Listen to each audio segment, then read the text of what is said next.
மதுரையில் 6 மாத பெண் குழந்தையை கடத்திச் சென்ற 2 பெண்களை 24 மணி நேரத்தில் பிடித்து கைது செய்த போலீசார் குழந்தையை பத்திரமாக மீட்டு பெற்றோரிடம் ஒப்படைத்தனர்.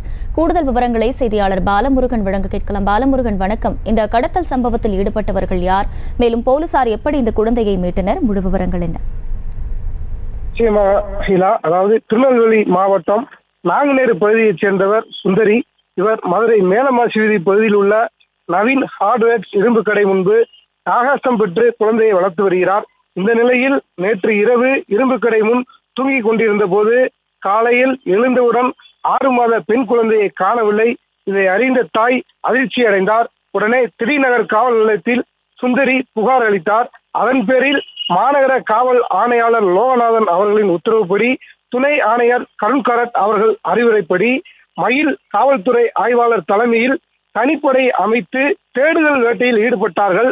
அப்போது போலீசாருக்கு ரகசிய தகவல் கிடைத்தது. அதில் குழந்தை கடத்தலில் ஈடுபட்ட சோழவந்தான் பகுதியைச் சேர்ந்த மகேஸ்வரி என்பதும் அவரை விசாரணை செய்யும் போது மேலும் பனங்காடி செந்தாமரை வீட்டில் 6 மாத பெண் குழந்தை இருப்பதாக தகவல் கிடைத்தது. அந்த அடிப்படையில் விரைந்து சென்ற காவல்துறையினர் குழந்தையுடன் இருவரையும் கைது செய்தார்கள். காவல் நிலையத்துக்கு அழைத்து வந்து விசாரணை மேற்கொண்டதில் இருசக்கர வாகனத்தில் வந்து செந்தாமரை மற்றும் மகேஸ்வரி இருவரும் குழந்தை விற்பனை செய்வதற்காக கடத்தலில் ஈடுபட்டது தெரிய வந்தது. மேலும் காவல்துறையினர் வழக்கு பதிவு செய்து அந்த குழந்தையை தாயிடம் ஒப்படைத்தார்கள்.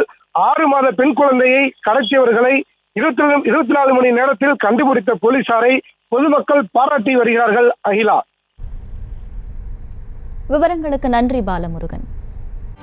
செய்திகளை உடனுக்குடனும் துல்லியமாகவும் தெரிந்து கொள்ள சப்ஸ்கிரைப் பண்ணுங்க.